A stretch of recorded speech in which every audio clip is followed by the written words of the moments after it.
This episode and the entire year of episodes is proudly brought to you by California Cryobank. Use code QueerFam25 for a free level 2 subscription to their donor catalog. You're going to go make the babies and then come talk to me about them.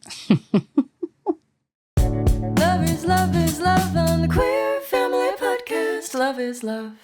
You know, people now talk about neurodivergence as being like really promoting the concept, which is a true one, that it's a different way of being. It doesn't make it, bad. And that's what people do, is they take something that's different and they turn it into something scary and bad. And once you get to know somebody, unless they're a mean, horrible person, whoever they are, then they're like, why not celebrate them? That's what I don't understand. Like, why is there so much hatred right now of people that all they want to do is love and be loved and be be accepted for who the authentic selves that they are.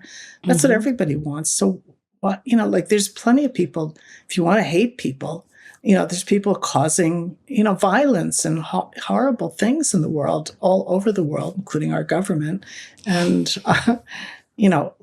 why do they target? I mean, everybody's question, why target trans and non-binary people or lesbian and gay people for anything?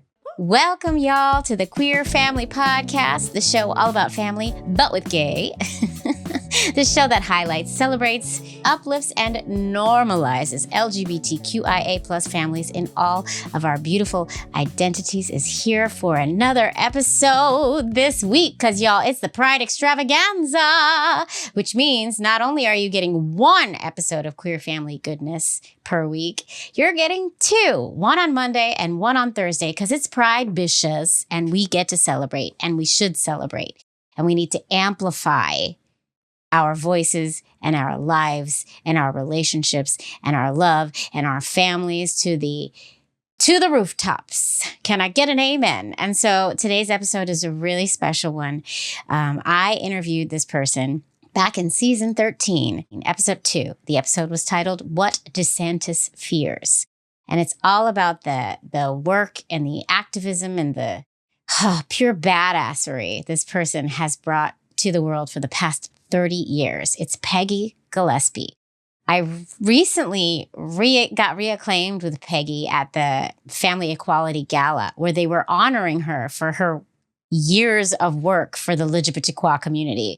With an award, she said a speech, and I thought, you know what, Peggy, come back on here. Let's hear what you're up to now, and let's hear what new badassery you're bringing to the table in terms of amplifying our entire community. And she amplifies our entire community. And I'm talking about all the intersections within our community. I feel like we need a lot more Peggies in the world and a lot less of what we see in government lately. And that's it. You're going to love this conversation. And everybody, just happy Pride Month. I hope you're having a wonderful month. I am, despite the fact that my 7-year-old recently told me he hates Pride. I say this all the time. These little kids come out the kids they are, and he's 7 and he's in the place where he's trying to show his, take some authority, I think. And just because I wanted to read a Pride book, he decided he was going to say, I don't like Pride. I'm not reading that book anymore. But it's just, 7-year-olds being 7-year-old. But that's why these stories are so important. So we can keep giving all the folks out there the tools and how to talk to our kids about our beautiful families and how to show our kids and the world how important these conversations are and how important it is to celebrate and uplift every single identity out there, which you're going to hear in this conversation. There's so much more talk about that. And I need to stop talking because I want to get to rolling the tape, because you don't want to hear me yammering on. But everybody put a little thought up into the universe that my son decides he likes Pride again.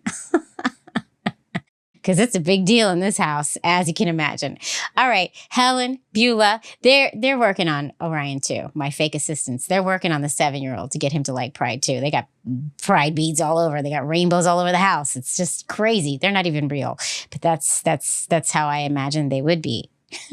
Anyway, all right, Helen, Beulah, Jerson, please roll that tape. Let's go. Enjoy Peggy's episode. Queer Family is love is love. Hi, Peggy. Hi, Jaimie. It is a pleasure to have you back on the show. I am in awe of you. I'm inspired by you. And I'm so happy that you wanted to come back. Well, I loved being with you and also meeting you at the big Family Equality Gala and getting to dance together, which was a treat. You know I will always be on the dance floor. Yes, Peggy. I will always be on the dance floor.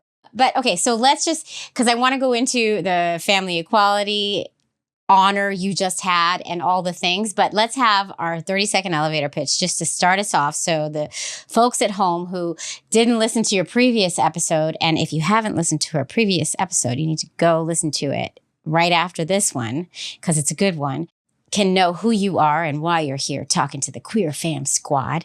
On your mark, get set, go. Who are you?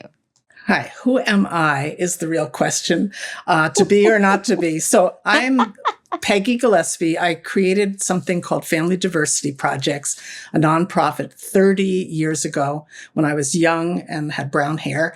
And we made an exhibit called Love Makes a Family that became a book, and it's still traveling. It's an exhibit that goes all over to schools and colleges and libraries. And then the latest one we did was Authentic Selves on trans and non-binary people and their families.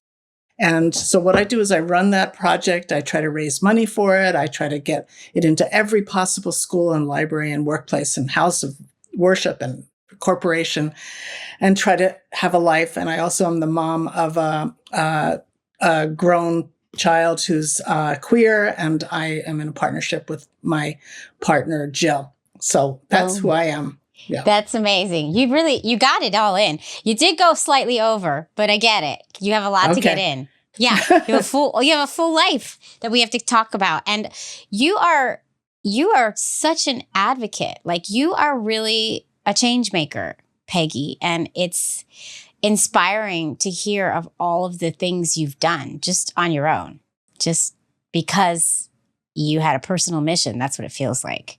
Yes, that's true. I would agree with that it was a personal mission that then became a sort of political. The political is personal, as they say, and the personal is political. So right. And in these times, like, everything feels very political. And yes, everything is. Everything is political. It's true.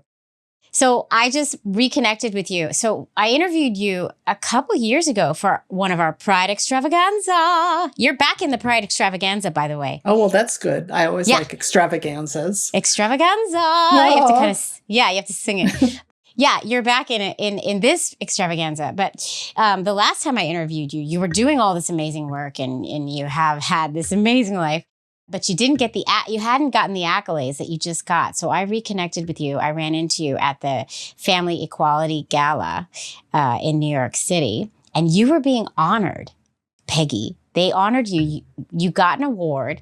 You stood up on the podium. You said an amazing speech. Your speech was so heartfelt and funny and sweet. It was a really wonderful moment of the night. And I want you to know that. And I want you to give yourself a pat on the back, because that was a really special moment of that night.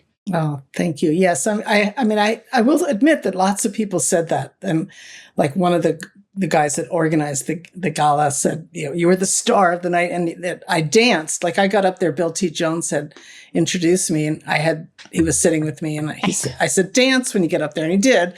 And then when I got up, people had given me a standing ovation because they had made a short film about me. Yep. And I was like, I've never had a standing ovation before. And then I just started dancing. And I hope well. It was amazing. I haven't seen it. It was so good. And then it just, inspired me, because they made me write this speech, thank you speech. And it had to be 4 minutes or less. And I must have spent 40 hours working on this speech, because they would keep cutting it even the night before. Oh, we have to cut everybody. You need to get rid of this joke and don't say that. And then they had a teleprompter, which I've never used. I always just speak.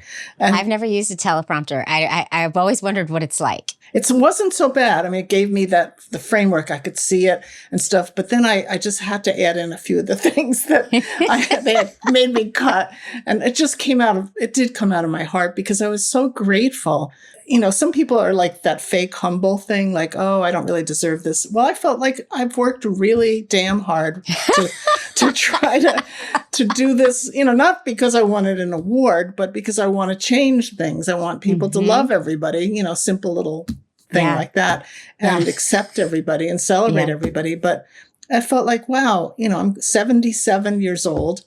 It felt good. Like, I felt like, yeah, I worked hard. You deserved that. And everybody in the room felt that too. Everybody felt that you really, truly deserved this. You have been working your tail off. Like, you don't get you haven't gotten accolades for it. I mean, people love the things you create, and it keeps going. So of course it's running. It feels to me sort of like my podcast. I keep doing it, but it's not like anybody acknowledges me, except the listeners, right? Yeah. Or the people that showed our exhibits over the years, I get these wonderful letters and appreciation, but it was like something I wanted more people to know about what we're doing so that it would spread even way further. And also, being old now, I was just like, we need to find some young people to take over some of this, or I'm even hoping Family Equality may want to join with us, because it has been a two-women operation for 30 years. Me and the photographer, Gigi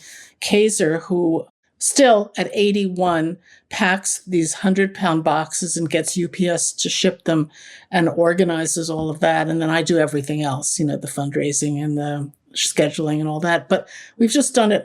We sometimes get a student intern. I have one that I just hired. But overall, it's just been the two of us plugging away. And so that was why it felt particularly good. And of course, the room was 1,100 people, and many of them were like A-list movie stars and Broadway stars. There were Broadway stars performing. There were Broadway stars there.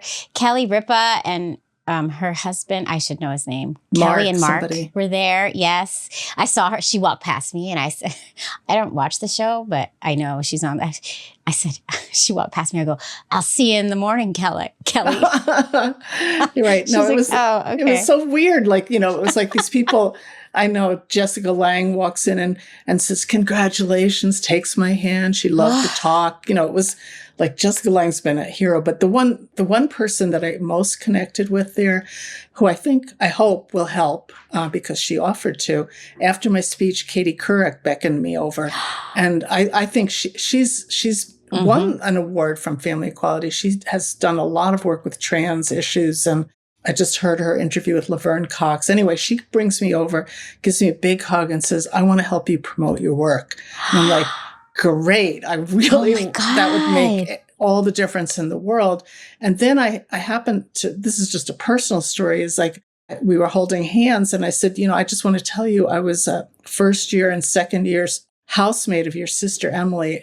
She had this wonderful sister, became a state senator, but then died in her 50s from cancer. And Emily, I knew her, we were 18 and 19 years old. And I just said, your sister was so wonderful. And she brought her husband over and said, Peggy knew Emily. And then she left, and she said, my other sister, Kiki, went to Smith too. And she said, and then I applied, and I was rejected. And she said, Smith College has lived to regret that. But we really had this warm connection. So I spent a lot of time, just wrote her letter, sent her the copy of Authentic Selves. Her husband said, you ought to write for our daily newsletter something about it. And I haven't heard back yet, but I'm praying that she will follow up, because she could bring this work into so many more homes, and so much more homes and schools and institutions and all the things. Exactly. We're all sending up a wish to Katie Couric. Come on, Katie Couric. Let's go. Katie, let's go. We love you. I do love her. Do. I was a subscriber to her newsletter for the last few years. She's a remarkable human being with a big heart. That's awesome. So you got all these accolades for the 30 years of work you've done for the LGBTQIA community, which I like to call us now. That's my new thing. I like to make it sound fancy. That does sound fancy. Let's go back to the beginning. Let's take it to the moment. And I know we've talked about this, but I want a refresher. Let's take it to the moment when you had the spark to create the first thing you created. Like, where did it come from and why? My late husband and I were the adoptive parents of a at this point, a 3-year-old. We had gotten Jay right from at 1 month old. And Jay was multiracial, part half Black, half white, with who knows what else. I mean, Jay was the light of our lives. Like the cutest, most fun baby, slept through the night, never got sick, walked at 7 months. This was an unusual child and still is 38 years later. Anyway, Jay was in actually Gigi Kaiser's preschool classroom or whatever. Yeah, age 3. Yeah. And Gigi's the photographer that I wound up working with. But so she told me this story. Jay brought her brown doll that a friend of ours had given her at Christmas back to school. And Jay was very light-skinned, somewhat similar to me, and curly hair like mine. So Jay wasn't necessarily recognized as a Black individual by people. They just knew she was multiracial. Yeah, and Jay had 2 white parents. That's right. So a kid in the classroom said to her, "Why did you bring that doll with the ugly skin color?" And it was, a dark brown doll named Peaches. And Jay brought the doll home. I don't remember if Jay told me or just the teacher, Gigi, and never brought the doll back in. And so I used to tell, when I would tell this story to people, I would say, you probably assume that this child who said that was from a very openly racist home. But the child, Amelia, was the daughter of my best friends. And so it was like, okay, so something, it's not like the kid was a racist at age 3. No, It was just that had absorbed that lesson that dark-skinned people were not good. Or so I don't know exactly what, but it made me think. This is really fascinating to me because because this was your best friend. So it's not like in the house they were saying terrible things about darker skin colors. It's not like this was like the rhetoric in the home. And I think that happens a lot because it's something that's just not discussed in white homes at all. And I think you're gonna get to this, but and I think that's the issue. And I think that it's so important that all families talk about all families and all identities so that there aren't these weird moments, because my kids have these weird moments with their friends and people I know and I love. Right. Exactly. It's the white supremacist society we live in to be. That's exactly what it is. Right. It's the same, or the homophobic. I mean, there's one person switching head, but in Love Makes a Family, he was driving he was the soccer coach or something and driving his son, gay dad, and the kids in the back of the car were going, "That's so gay," or "So-and-so so gay." Yeah. And the father turns around and says, "Do you know what that means?" And they go "No." And he says, "Well, I'm gay." And, and it sort of explained it. And they're like, "Oh, okay." So it's just in the water we drink is what Bill T. Jones said to me once about racism. Like I said, have you experienced a lot of racism in your dance life years and years ago? And he's like, it's the air we breathe. It's not, I was fairly naive at that point. So the same thing goes with the brown doll. Made me think, okay, we're 2 white parents. We thought we were there wasn't the term woke, but that, we were very woke at the time and thought we would, love would be the thing. It wouldn't really matter the race. That we would bring Jay and expose Jay. We were part of a multiracial family group. We weren't like just keeping her in a white world. So I thought, well, maybe if I interviewed a bunch of other multiracial families, and especially teenagers and stuff, I would learn how better to prepare my kid for facing a world where racism is rampant and, a white supremacist society. And so I thought, oh, maybe I'll make an exhibit. And I put a note in the school newspaper or whatever we had and said, anybody take photos? And then Gigi, the teacher who had told me that and was my friend then, said, I'm a photographer. So we just made this project we called it Check, like a check mark, other portraits of multiracial families, because at the time there was no multiracial category. So people had to just say, I'm other. Yep. Later, we changed it to of many colors, portraits of multiracial families. And we interviewed, about 25, 30 families locally and took photos and had a big opening, and like hundreds of people came and crying. We had no clue. And then we put it in all the elementary schools in Amherst where we lived. And it was so popular and so appreciated. And we did panels with the teenagers and some of the parents in all the elementary schools. Then I'm a journalist, so I wrote an article for the Boston Globe magazine, Sunday magazine, and it was on the cover. As you do. Gigi's. Yeah. As you do, Peggy. Anyway, so then people started saying, could we have the exhibit? So we'd say, yeah, we made cardboard box and shipped it to different places and asked people to donate $50.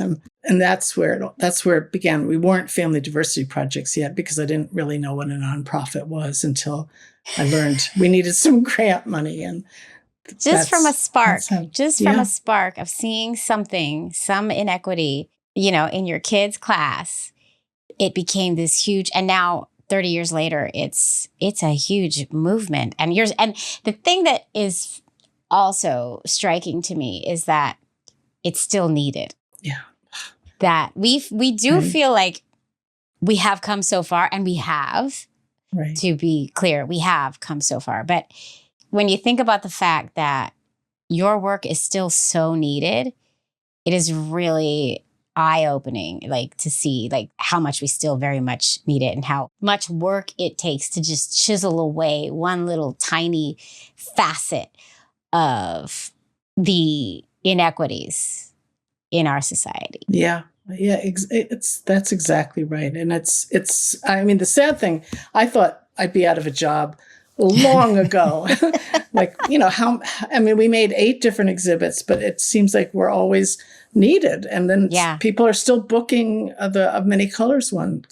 It's old, but it's still traveling. And right. I'd say that, every school, when people call me to ask about showing an exhibit, I'll just say, I know I sound like a used car salesperson, but every single place our exhibits have gotten rave reviews. It's just letter after letter. And I've observed it in some classrooms. I've gotten to see how things go or lead discussions with kids. But it's so simple. It's just photographs and stories, personal stories, but it has touch. It can touch the littlest kids to the old people. Storytelling is a change maker. Storytelling is a change maker, and seeing representation. I say it all the time. Representation matters so much. Above all else, representation matters. So you're putting together representation and storytelling, and you're bringing it to the people to see. It's brilliant. It's genius. And that's why it works, right? And it's so simple. Right. And a lot of people over the years have followed our methods. I get calls from people I'm thinking about doing something about gay families in Florida or whatever. And, do you mind? Or, and I'm like, no, the more, the more representation, the more showing these stories. And obviously the internet wasn't in existence when I started all this. So hard to believe, but true. I know.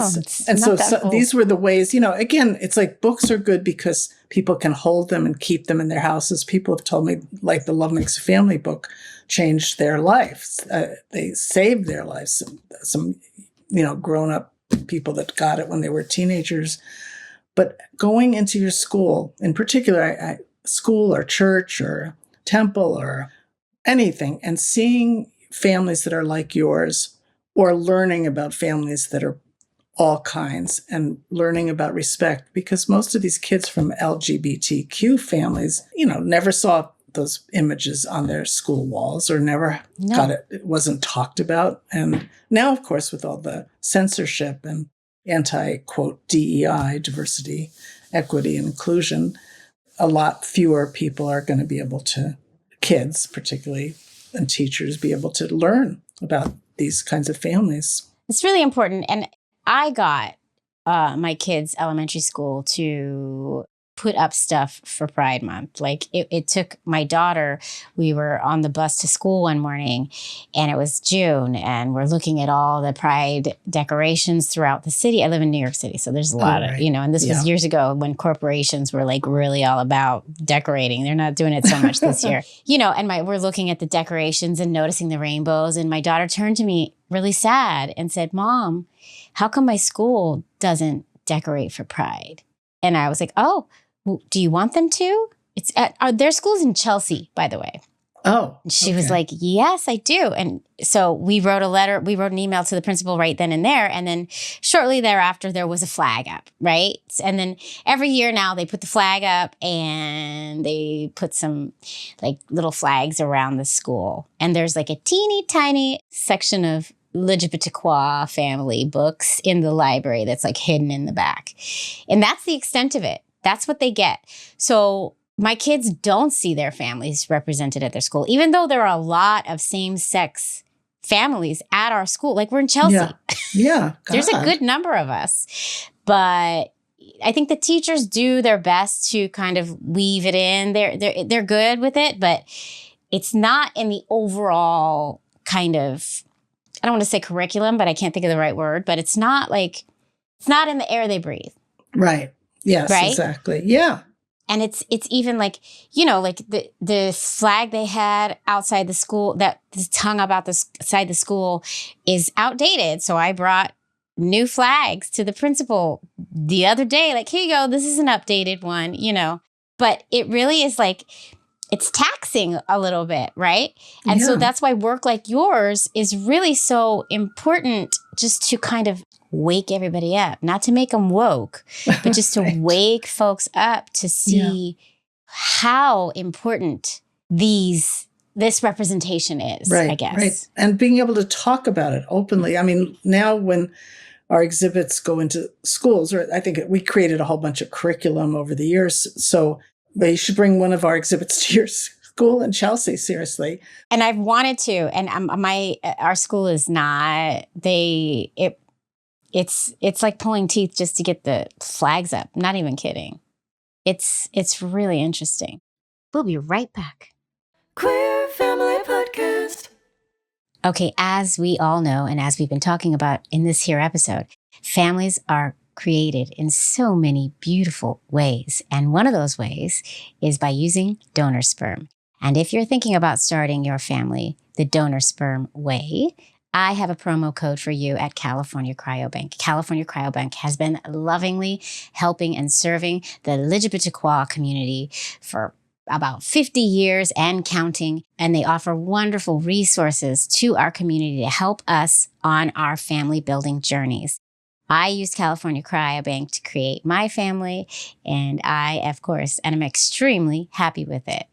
And I know you will be too. So what you're going to do is you're going to go to cryobank.com. You're going to use code QueerFam25. That's QUEERFAM 25. And that's going to get you a free level 2 subscription to their donor catalog, where you get to see pictures of the donors. You get to see descriptions of the donors. You get medical histories of the donors. You get essays from the donors. You get voice recordings from the donors. There's so many things that you can see about these donors to find your special person that's going to help you create this family. So just go to cryobank.com, use code QueerFam25, and let's start making those babies. And then you can come tell me about them. Okay, let's get back to the episode. Love is love. From Of Many Colors, we went on to do Love Makes a Family on LGBT families. That was 1995 or so. What prompted you to create that one? I'm curious. That was more almost an accidental thing. We had a couple lesbian moms and a gay dads in the Of Many Colors. Nobody had made any fuss about it. And, we lived in a very liberal bubble area, Northampton, Amherst. Western Mass, yes. So Gigi actually said, there are different issues in the lesbian and gay families that maybe let's do another one. Because the first one was so popular. And I said, oh, great. I wound up calling it Love Makes a Family. We made it. We called the principal, said, guess what? We have another exhibit. And then all of a sudden we get a phone call from the superintendent of schools in Amherst saying, you can't show an exhibit on gay and lesbian families to elementary schools, maybe high school. It's way too young. They'll think about sex. That was his main thing. And so, so anyway, it caused that huge controversy that I'm sure I talked to you about and, at some point. In the last episode, everybody listened to that last episode, and that's a thing. That's a real, and it's to this day, that's a thing. Right. And so it went to court, 5 families suing the schools. We won in federal court. And then it caused a controversy in Cambridge, which was documented in this great film called It's Elementary, Teaching Gay Issues in Elementary Schools by the Academy Award-winning filmmaker Deborah Chasnoff. And it's really worth seeing if you can get your teachers at your school to look at it, because it's a very important film. It shows 5 or 6 different situations around the country, but it included our exhibit in a Cambridge elementary school, which caused a controversy. All that to say, after all these controversies and schlepping the photographs and going to endless meetings at schools, Gigi and I decided to make an exhibit called In Our Family, Portraits of Many Kinds of Families. And that included, quote, every possible type we could fit in a box, but we overloaded it with same-sex parents, but they didn't necessarily represent, there was one couple that represented the foster family, 2 women, and then another Black and white male couple with kids represented the multiracial family. So maybe out of 20 photographs, there were 6 of them. Mm-hmm. So, but it was a much easier sell to schools, and so a school like yours would say, "Oh yeah, we want to celebrate all kinds of families," and they would order it. Then they would often on the phone say, there are going to be some normal families in this exhibit, right? And then I would say, I would always be very lovely. I said, that's the question we want people to explore. What do you mean by a normal family? And then it would always get down to generally 2 white parents with 2 kids and a dog or a cat or something. And I said, there's many, if somebody in that family was deaf, would you call it a normal family? Yes. And we had people that were blind, people that had, I said, what family doesn't have, quote, something different that is not so different? I mean, we all have differences. And they go, oh, okay. Or maybe there's a Black family that's mother, father, 2 kids and a dog, and they came from, they're immigrants. Or, anyway, so yeah. So that one's still very popular, that exhibit.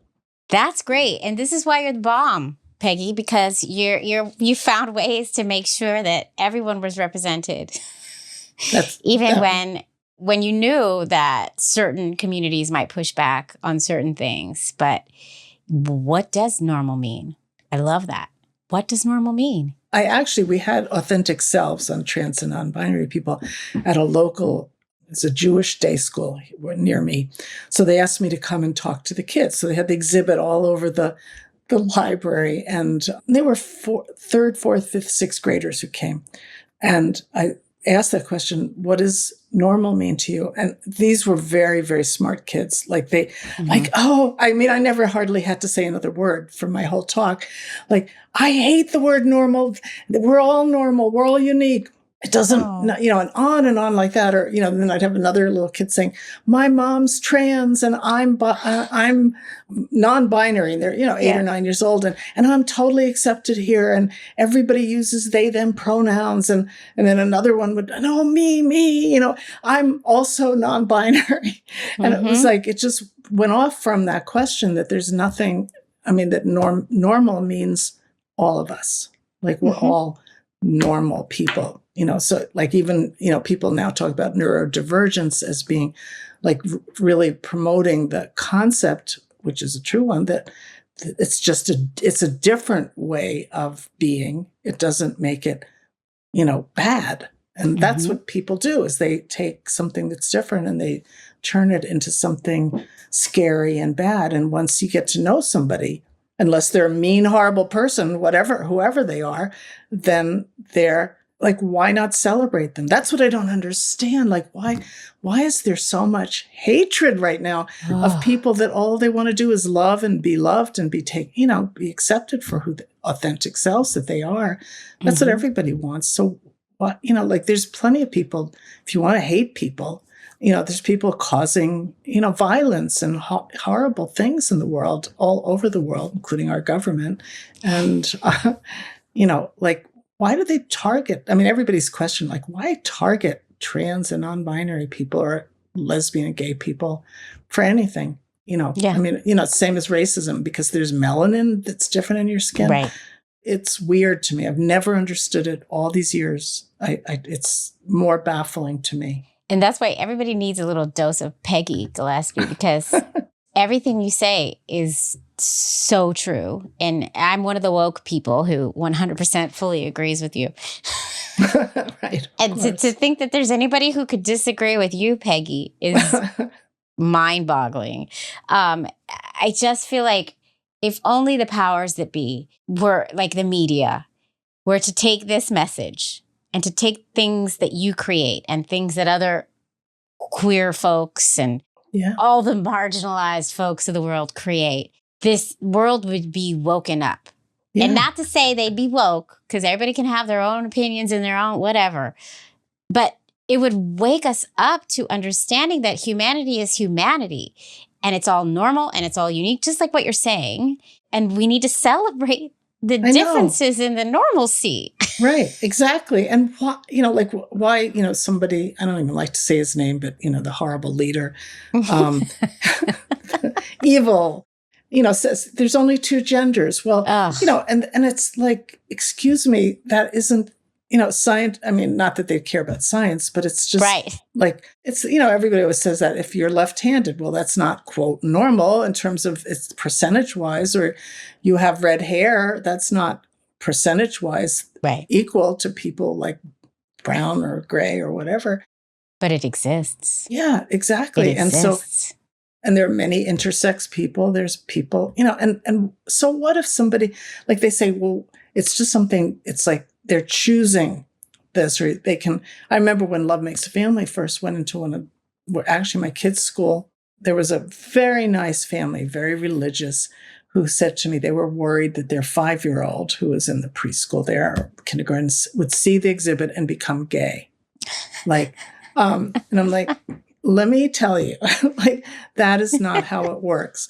But even if it was something one were to choose, like, I think I'm going to be trans and or non-binary or whatever, like, so what? Like, some of the people I interviewed said, like, why is it we didn't choose? But if we did, why can't we just, like, you choose what color nail polish you put on, or like, so what? Yeah. Just so what? Mind your business. Right. And there's so much going on that needs attention. Children who are starving. I mean, I could go on and on, but but they want to focus on what's underneath our pants, right? Right. It's exactly. It's just insane. It's insane. And there is that argument that has been made about left-handed people up until I don't know what year it was, the 70s, were forced to write with their right hands because you can't be left-handed. It's evil. So people like equate that to the whole transgender article too now. Right. You're still a left-handed person. You're always left-handed, but you train yourself to live in the world as a right-handed person. Yeah. Yes. But at your core, you're always the same. You're left-handed. And if they had let you just thrive and be who you wanted to be, who knows what kind of things you would have created with your left hand. I don't know. Like, I'm taking it too far, but like, no, that's right. It's so ridiculous. And who cares? Why do you care? Why do they care? I don't know. I mean, it's like I look at, like, I'll just show, the pictures. Authentic Selves. Yeah. And they're, this lovely, these families I know this family, they're local. And this family, she's a cinematographer. They now have 2 kids. Like, all they are is adoring, loving people. And to think that, so what if the girl being held was assigned male at birth, but knew all along, and even suffered in this very, very wonderful family because afraid to share that for a very long time. And it's like we create so much suffering. I mean, I teach Buddhist meditation, mindfulness meditation, and there was a statement that they quoted from the Buddha, whether it's real or not. He was just a guy, but he said, we live, with 10,000 joys and 10,000 sorrows, but we can free ourselves from suffering because it's like we create so much suffering. And that's what this is, as far as I'm concerned. It's like there's plenty of suffering. There's illness, there's dying, there's horrible wars and killing of people. And why do we want to create suffering for a bunch of people that only just want to live as healthy? We all just want to live. It's to deflect from the atrocities they're committing. That's what it is. It's deflection. It's smoke and mirrors. It's disgusting. And to the argument that if my 5-year-old sees this exhibit, I'm afraid they're going to want to be gay. I watched straight media my whole life, and it didn't turn me straight. Right, exactly. Or like most LGBTQ people came from straight parents, because if they say like lesbians shouldn't have children because they'll be gay. Excuse me? I'm pretty sure my kids are both straight. So I forgive them for it, but you know. Right. My kids told me I didn't want to come out to you because I was afraid you'd throw a party. It's amazing. Like, come on, we're the best parents out there. Let's be real. So you started out with a husband. Let's just go into your kind of your little journey, if we could. I know we talked about it in the last episode, but I had so much fun talking with you about it and all your wild days in the 70s, Peggy. Oh, did I tell you a lot? You're a little bit of a wild child. Okay. From what I recall. Right. But because you're still with your girlfriend, which I think when we first talked, this was new. Yes. Well, we've been together, I think it's 9 years on April Fool's Day. Oh, so it wasn't that new. Probably, maybe 6 or 7, whatever. Yeah. But I had my late husband died when my kid was about to turn 13. Oh, sorry. And so that was 2000, so 25 years ago. And the next 20 years, I had 2 relationships, shortish ones with women, one with a guy. It's nothing about being a guy. Just sorry. Every time I think of him, I go, ugh. I feel you, Peggy. Right. That was 6 months or something. And then mostly by the time after that, the last relationship with the woman for 6 months, I was like done. I was, 60-something. 64. And I was like, no more. I've had enough with relationships. I have all this great group of friends and don't need one. And then after 4 years of not dating or doing anything, my best friend, actually, oddly enough, Nan, who is the mother of that child, Amelia, who told Jay that the brown doll was ugly color. Anyway, Nan challenged me to go on one date. And I was like, oh, God. And we had this history of every time one of us would wind up with somebody, the other one would break up with somebody or they'd die or something. So I said, well, if I find somebody, then your relationship is over. You'll be breaking up. But she said, no, one date. So that day, Match.com, I had joined it to meet that awful guy years before. And they still every day would try to entice you to send pictures of these are your matches. So usually I just, erase it, of course. And this day I looked and Jill had just joined. And so there was this new person who was very cute and wrote really cute things and things that I could relate to. So I thought, all right, I'll pay the damn $30 or whatever so I can write her a letter. And I did. And, we talked for about a month or so back and forth. And finally she came. We were both nervous the night before. We were showing pictures of each other. Like, should I wear this? Oh my God. Or I'd send her photos. These are the worst photos of me that you could have, it's very different from usually the way one dates, but we were so she came and it's like we've been together ever since. It's amazing. It's amazing. where can everybody find you? And also, how can everybody support you? Because this is a nonprofit and it's a 2-person team. And I'm sure funding is essential. So how can everybody, where can they find you and where can they support you? Because it's important. It's so crucial because every year I have to do this annual fund and pray. And so I'm still waiting for somebody to just say, here's the $1 million. You never have to worry again. You're endowed and I can hire young people to do all the things I can't do. Right. Yeah. And there are people out there that could do that, could realize the power and the implication of supporting this work. So I'm hoping that happens, but anything from $5, on giving, donating to Family Diversity Projects, which has its own website, familydiversityprojects.org with an S, Family Diversity Projects, S. And that's my email too, familydiversityprojects@gmail.com. They'll get that if they go to the website and they can see all 8 of our exhibits. We have one, by the way, on immigration called Building Bridges. Look at you. You just keep going. Well, that one I started and we created the day that T was elected the first time, the Orange Menace. So it was just and so that one is also very, very good and very needed. And we have them on disabilities, there's 8 of them. And it's amazing. So we want people to donate, help us find donors that really would help us to be able to continue this beyond my tenure on this planet.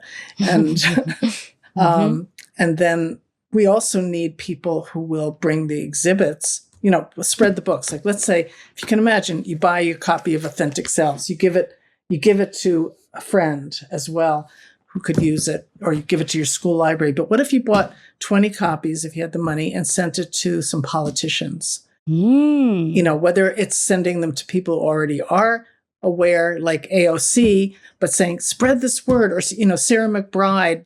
And Sarah is the one who is the first openly trans woman. Here she is. And look at that. That's her nieces. And Sarah, as soon as she got to Congress, that horrible other congresswoman, I forget her name, Nancy, the bathroom somebody. lady. Right. The lady who's obsessed with bathrooms. She can't. We don't need to say her dumb name anyway. No, right. And on and on, and people, they call her, and Mr. McBride, or, here's another good photo. Amazing. Yeah. Yeah, we all know Sarah McBride. So we want people to spread the word, get our exhibits. You can bring them to everywhere we just ship them. And people will say, does it cost a lot of money? Well, it costs about $300 or so to ship round trip.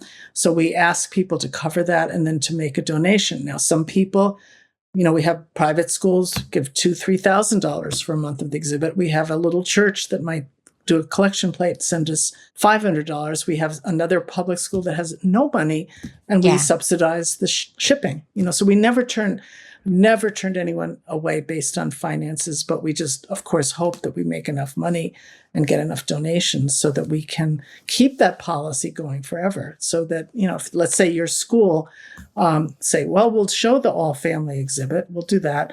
But we don't have any budget for anything like that. Then I would be saying to you on the phone, you can have the exhibit. We'll ship it to you. That's good to know.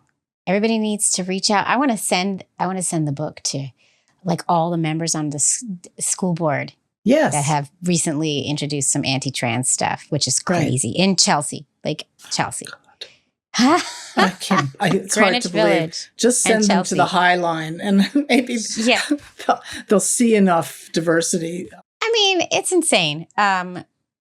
So everybody, get your thinking wheels going, and how can you help to amplify the work of the Family Diversity Projects?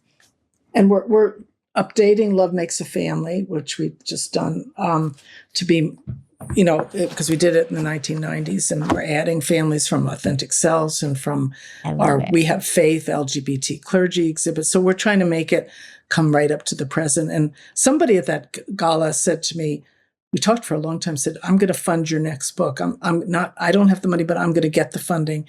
but I haven't figured out how to reach this person. It's Jessica wearing a red dress. Jessica kept saying, Jessica wearing a red dress. Right. Reach out to Peggy, please. Right. And also went to Smith. So we had this whole big connection. Okay, Jessica from Smith. Right. So anyway, Love Makes a Family is traveling now a lot. And we just sent it to this corporation, to 3 of their offices, New York City, Philadelphia, and Houston. So they go we'll send it anywhere. It can go anywhere, and it's an exhibit that the school will just put up.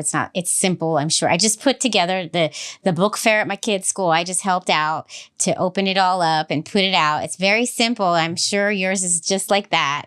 Yeah. It comes in a box. It's very, people can put it up in a fancy museum, like the Authentic Selves, trans and non-binary one was in the El Paso Museum of History for a month. But then it might be in a tiny little church, hung up or stuck up against book stands or on easels or, in your school library, in your school lobby. Sky's the limit. So exactly. And we even have a slideshow on the website that shows all these different kinds of venues and, how people can hang them up. And we talk people through any situation. It's very easy. I love it. Yeah. And you're there to help. Everybody go check them out, and let's amplify this. Let's make it even bigger, because the more it's out, the more we are out there, the more all of these folks that are criminalized are out there for all of us to see, the less they can criminalize us. Exactly. And, right? and this government that lets out criminals from our jails and then makes criminals. Fake criminals. Yeah.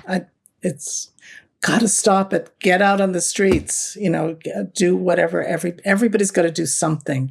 Whatever it is, it's like I don't do a lot of marching anymore. I'm going to have my hip replaced this year in October. So I can't do that kind of stuff, but I keep doing this, and that's the best I can do. You're doing your part, Peggy. Don't sell yourself short. It's okay if you can't march. We got you. Okay. We got you covered there. Oh my God. This has been such a joy, and I'm always happy to talk to you. And it was just so serendipitous when we ran into each other at the gala. But I'm here for you. If you ever want to amplify something, get something out there, my platform is here for you. I believe in what you're doing, and I think you're pretty awesome. Well, I think you are too. And I think, it's great that you do this work and amplify everybody's stories. And, you must be a fabulous mom. I tell your 7-year-old that he should be very proud of you. I'll tell him that. Okay. Yeah. I'm a good mom some days. Other days, not so much. But that's normal. That's normal. I can tell you that. Yes. Peggy, this has been awesome. Thank you so much. Thank you for inviting me on again. I appreciate it very, very much. Queer Family Podcast. Before we say goodbye, I just want to say one last thank you to our sponsor, California Cryobank. What you're going to want to do is use code QueerFam25 to get you a free level 2 subscription to their donor catalog. Let's go. Let's go. Thank you, California Cryobank. Love is love. Whew. Well, folks, I hope you enjoyed that episode as much as I enjoyed it. And if you did enjoy it, feel free to listen to another or watch another. I have so many episodes for your listening or viewing pleasure. Just go pick one and enjoy. There's a lot. There really is. And also, if you really do like this show, please, I know I say it all the time, but please do consider supporting the show on Patreon. You're just going to go to patreon.com/The Queer Family Podcast. You're going to pick a tier, you're going to join, and you're going to get that bonus content. And you're also going to get my love and adoration for the rest of my life. I love you all. Thanks for tuning in. Keep on tuning in, and I'll see you next time. Mwah.